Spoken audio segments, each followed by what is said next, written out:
विदेशी जौ बाजार में एक बार फिर बड़ा खेल शुरू हो गया है। कटाई शुरू होते ही कीमतें गिर गई, लेकिन अब बाजार में अचानक ठहराव के संकेत भी आने लगे हैं। आखिर जौ के भाव क्यों संभल रहे हैं और कौन सा देश खरीदारी से पीछे हट रहा है और पूरे बाजार की नजर आखिर चीन पर क्यों जा टिकी है, आइए आपको बताते हैं पूरी रिपोर्ट।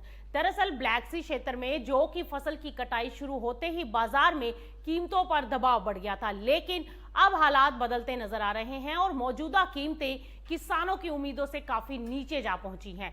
यही वजह है कि किसान फिलहाल अपनी उपज बेचने में जल्दबाजी नहीं कर रहे।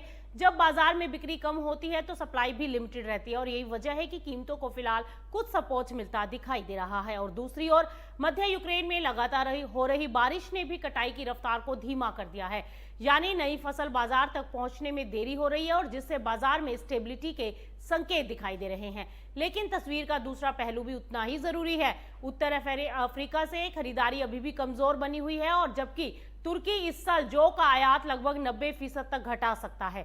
पिछले सीजन जहां तुर्की ने करीब 15 लाख टन जौ का इंपोर्ट किया था, वहीं इस बार यह आंकड़ा सिर्फ 1.5 लाख टन के आसपास रहने का अनुमान है और इसकी वजह है वहां की अच्छी घरेलू फसल। अब सबसे बड़ी नजर चीन पर बनी हुई है, क्योंकि पिछले साल इसी समय चीन ने यूक्रेन से बड़ी मात्रा में जौ खरीदा था और बाजार में तेजी का माहौल बन गया था। लेकिन इस बार जब तक चीन की ओर से कोई बड़ी खरीदारी सामने नहीं आई है, यही वजह है कि ट्रेडर्स अभी भी इंतजार के मूड में हैं। उधर रूस, रोमानिया और बुल्गारिया में भी अच्छी फसल की उम्मीदें हैं और ऐसे में पूरे ब्लैक सी क्षेत्र के निर्यातकों के बीच कंपटीशन और तेज हो सकती है।